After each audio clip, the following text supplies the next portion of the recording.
ஆண்டவருடைய ஆவி என்மேல் உள்ளது, ஏனெனில் அவர் எனக்கு அருள் பொழிவு செய்துள்ளார். ஏழைகளுக்கு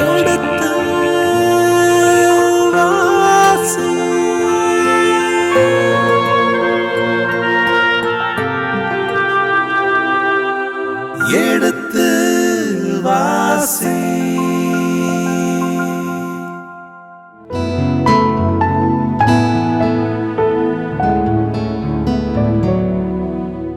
சென்ற நிகழ்வினுடைய தொடர்ச்சியை நாம் பார்க்கின்றோம். இந்த விளக்கங்களை நமக்கு கொடுக்க இருக்கின்றவர் அருட்தந்தை ரேமண்ட் ஜோசப் அவர்களை வரவேற்போம். வணக்கம் தந்தையே. வணக்கம்.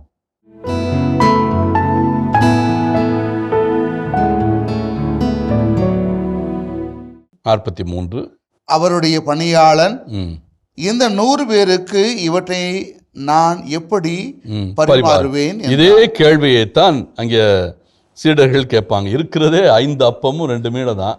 இதை எப்படி நாம் இவ்வளவு மக்களுக்கு பகிர்ந்து கொடுப்பது அப்படிங்கிற கேள்வியை எழுப்புவார்கள்.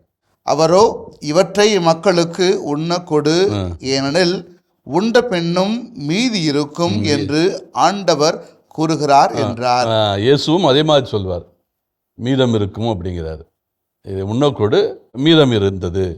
ஆக இந்த 5 அப்பங்களும் 2 மீனையும் பழகியது போலவே இங்கே 20 வார்க்கோதுமை அப்பங்களை 100 பேர் உண்பதற்கு அவர் கொடுக்கிறார். அந்த மக்களுக்கு உண்ண கொடுக்கிறார். உண்டபின் மீதி இருக்கும் என்று இறைவன் கூறுகிறார் என்று இறைவன் சொல்லுகிறார். எலியா சொல்லல, இறைவன் எலிசா சொல்லல. இது எலிசாவினுடைய விருப்பம் அல்ல, யாவையினுடைய திட்டம். 44. அவ்வாறே அவன் அவர்களுக்கு பரிமாற அவர்கள் உண்டார்கள். ஆண்டவரது வாக்கின்படி மீதியும் இருந்தது.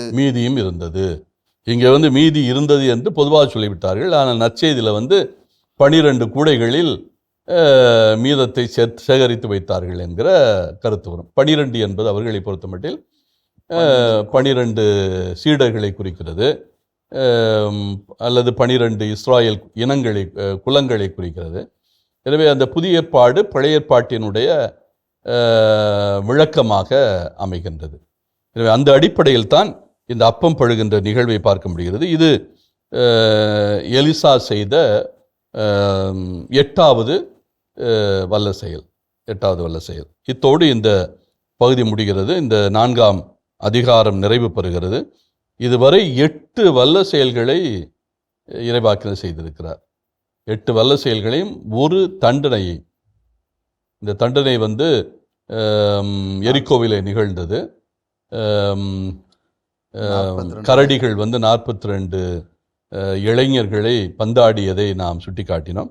எனவே ஒரு தண்டனையும் 8 வல்ல செயல்களையும் இதுவரை நாம் பார்த்திருக்கிறோம். இந்த எலியாவினுடைய சைக்கிள் ஸ்டோரிஸ் என்று அழைக்கப்படுகிற அவருடைய கதை பாரம்பரியத்திலிருந்து. தந்தையே, இந்த 4ஆம் அதிகாரத்திலே நாம் எலிசாவுடைய வல்ல செயல்கள் 5 பார்த்தோம். இதை இன்றைய காலகட்டத்தில் நாம் சிந்திக்க வேண்டும் என்றால் எப்படி நாம் அதை தொடர்படுத்தலாம்? சொல்லுங்க தந்தையே. ஏறக்குறைய எலிசாவினுடைய வல்ல செயல்கள் என்று இங்கே நாம் சுட்டி காட்டுகின்ற போது பல்வேறு வல்ல செயல்கள் இங்கே இடம்பெறுகின்றது. நீங்கள் சொன்னது மாதிரி 8 இதுவரை வந்திருக்கிறது. அந்த 8ல் இந்த அதிகாரத்திலேயே 5 வல்ல செயல்களை நாம் பார்த்திருக்கிறோம். இதில் எல்லா வல்ல செயலுமே அடிப்படையில் யாருக்கு செய்யப்படுகிறது?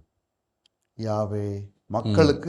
மக்களில் யாருக்கு? ஒன்று, அவர்கள் எளியவர்களாக இருக்க வேண்டும், அல்லது அவர்கள் இறைவனை மட்டுமே நம்பியவர்களாக இருக்க வேண்டும். இறைவன் மீது அளவு கடந்த பற்று கொண்டிருக்கிறவர்களாக இருக்க வேண்டும்.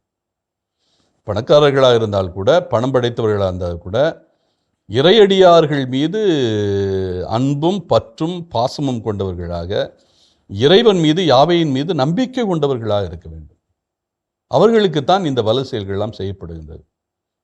உதாரணமாக இந்த 4ஆம் முதல் வல்ல செயல் யாருக்கு செய்யப்படுகிறது? இறைவாக்கினர் குழுவைச் சேர்ந்த ஒரு கைம்பெண்ணுக்கு. 2, 3 இந்த 2 வயல் செயல் சூனாமில் இருந்த ஒரு பணக்கார பெண். ஆனால் அந்த பெண் எப்படிப்பட்டவர்? இறைவாக்கினருக்கு உதவிகளை செய்வர் மட்டுமல்ல, இறைவன் மீது அசைக்க முடியாத நம்பிக்கை கொண்டவர். தன்னுடைய குழந்தை இறந்தாலும் அந்த குழந்தையை அடக்கம் செய்யலை.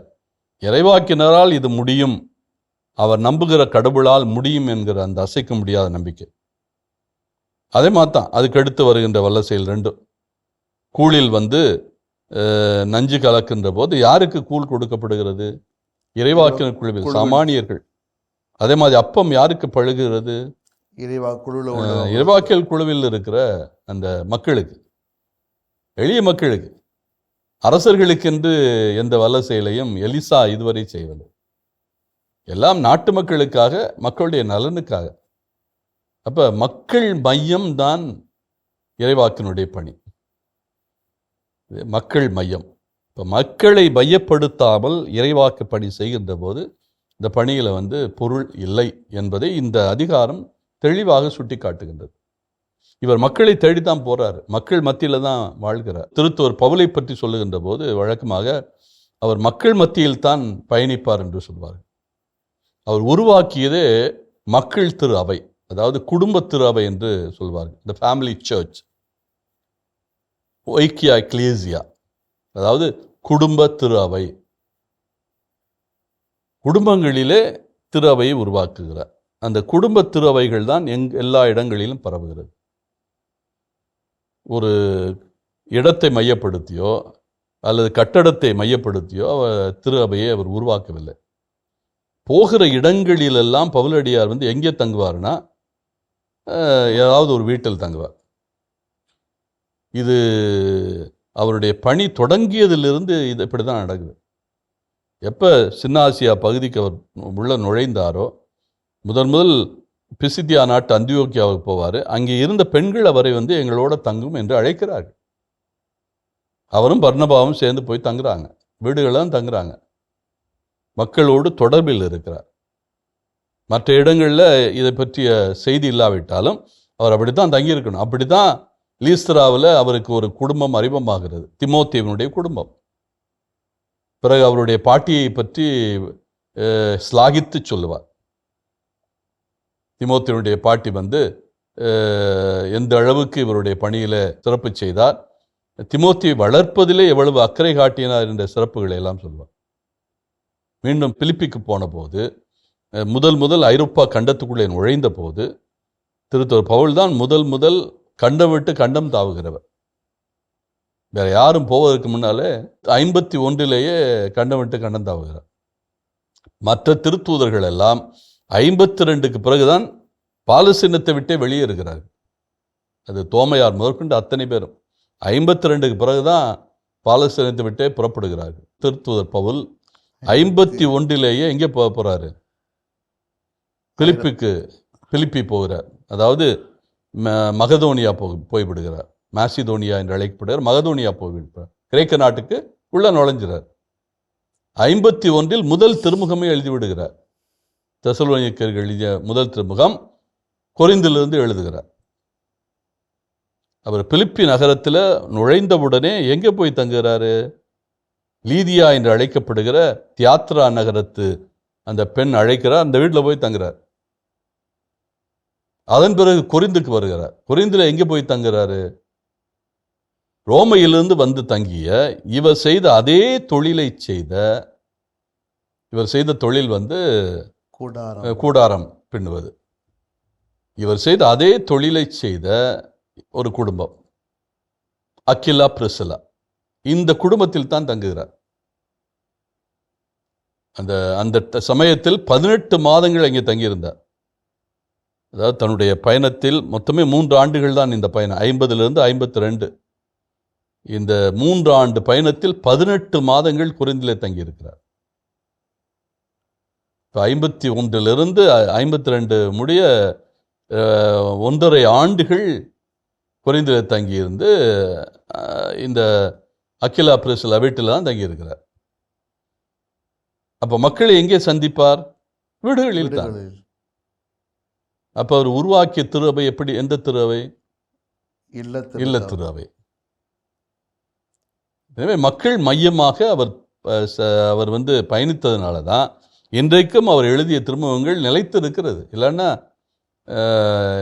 அவர் உருவாக்கிய திரு அவையே இல்லாமல் போய்விட்டது. அந்தந்த இடங்களில் எல்லாமே இன்றைக்கு இஸ்லாமிய சமயங்கள் நிறைந்த இடங்களாக இருக்கிறது. சின்ன ஆசியாவாக இருந்தாலும் சரி, கிரேக்க நாடு பிரச்சனை இல்லை, ஆனால் சின்ன ஆசியா முழுமையுமே இன்றைக்கு இஸ்லாமிய நாடாக மாறிவிட்டது. ஆனால் திருத்துவர் பவுல் எழுதிய திருமுகங்கள் நம் கைகளில் இருக்கிறது. அதற்கு அடிப்படை காரணம் மக்கள் மத்தியில் இந்த திருமுகங்கள் எல்லாம் பாதுகாக்கப்பட்டு வந்தன. திரு அவை கையில் இருந்ததை விட மக்கள் கைகளில் இது தவழ்ந்தது. அதனால் மக்கள் மையம் என்பது மிக மிக முக்கியம் நம்முடைய நற்செய்தி பணிக்கு.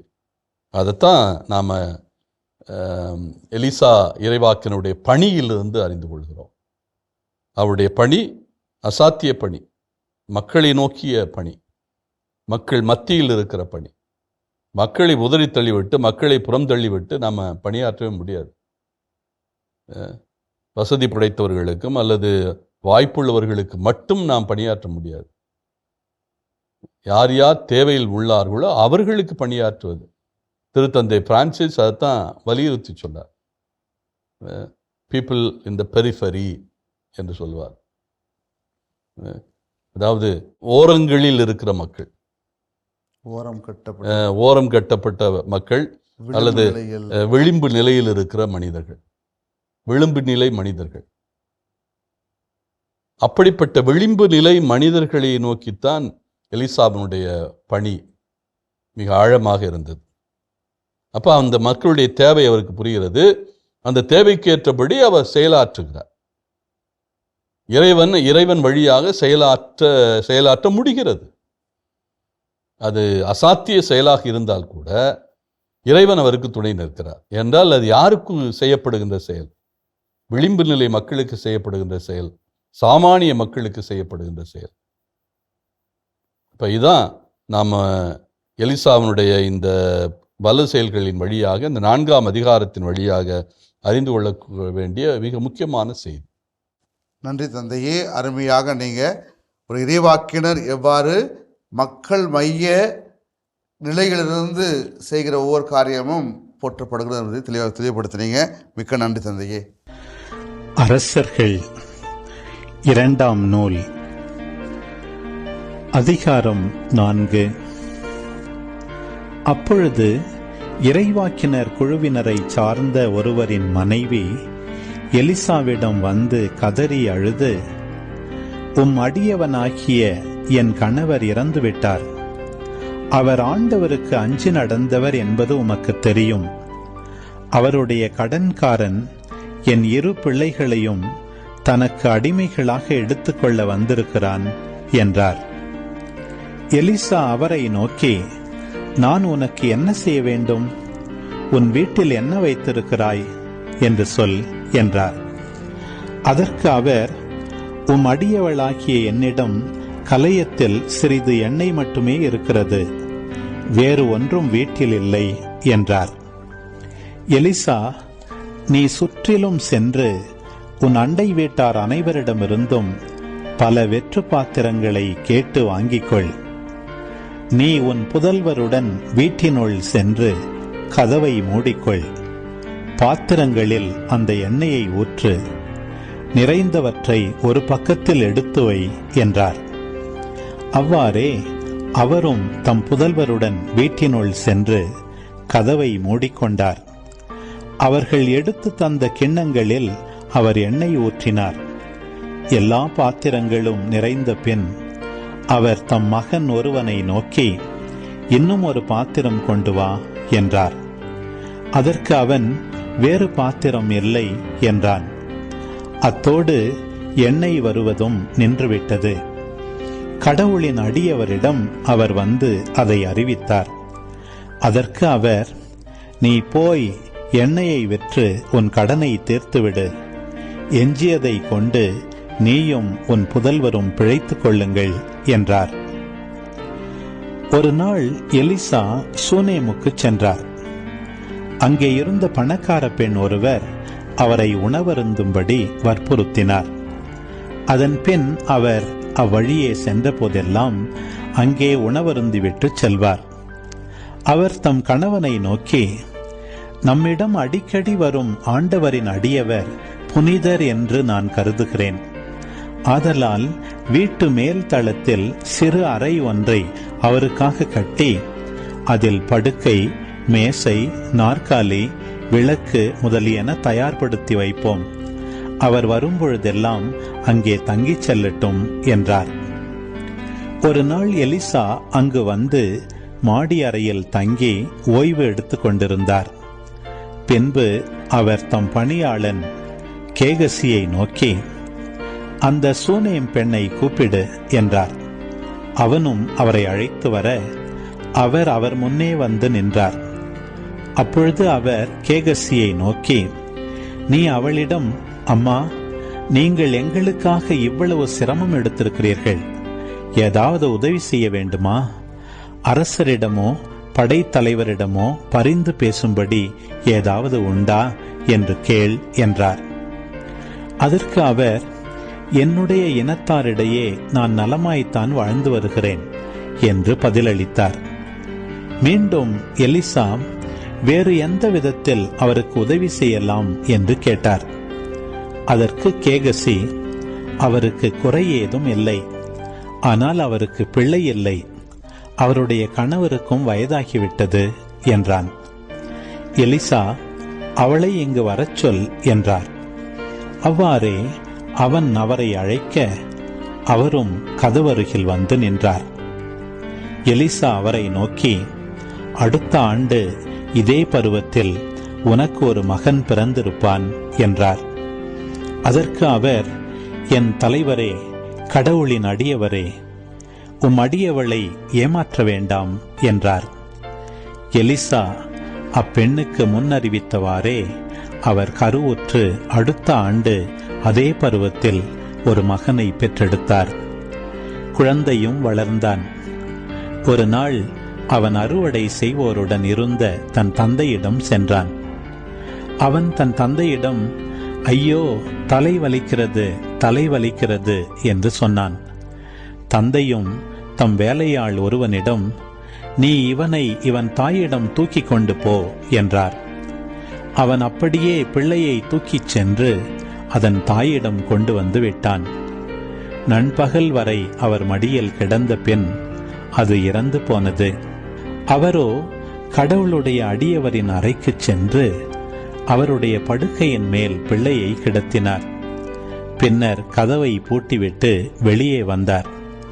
தம் கணவனை அழைத்து அவரிடம், வேலைக்காரன் ஒருவனை ஒரு கழுதையுடன் என்னோடு அனுப்பி வைக்கவும், கடவுளின் அடியவரிடம் நான் உடனே போக வேண்டும், விரைவில் திரும்பி வருகிறேன் என்றார்.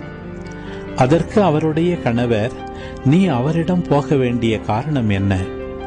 இன்று அமாவாசையும் இல்லை, ஓய்வு நாளும் இல்லையே என்றார். அதற்கு அப்பெண், நல்லதற்குத்தான் என்றார். கழுதைக்கு சேணமிடச் செய்த பின் அவர் தம் வேலையாளை நோக்கி, கழுதையை வேகமாக ஓட்டிச் செல், நான் சொன்னால் ஒழிய அதன் வேகத்தை குறைக்காதே என்றார். அவ்வாறே அவர் புறப்பட்டு கர்மேல் மலையிலிருந்து அடியவரிடம் வந்து சேர்ந்தார். அவர் தம்மை நோக்கி வருவதை தொலையிலிருந்து பார்த்த எலிசா தம் வேலையாள் கேகசியை நோக்கி, இதோ சூனேம் பெண் வருகிறாள், அவளை சந்திக்க உடனே விரைந்து செல். அவளிடம், நீ நலமா, உன் கணவர் நலமா, உன் குழந்தை நலமா என்று கேள் என்றார். அப்பெண் மறுமொழியாக, ஆம், நலமே என்றார். பிறகு அவர் மலையில் இருந்த கடவுளின் அடியவரிடம் வந்து அவர் காலடிகளை பற்றி கொண்டார்.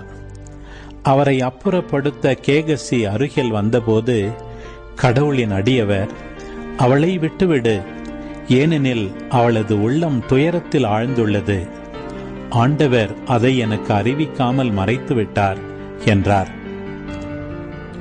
அப்பொழுது அப்பெண், ஐயா, உம்மிடம் நான் மகப்பேறு கேட்டதுண்டா? என்னை ஏமாற்ற வேண்டாம் என்று உமக்கு நான் முன்பே சொல்லவில்லையா என்றார். அப்பொழுது அவர் கேகசியை நோக்கி, நீ இடுப்பை வரிந்து கட்டிக்கொண்டு எனது ஊன்றுகோலை உன் கையில் எடுத்துக்கொண்டு போ.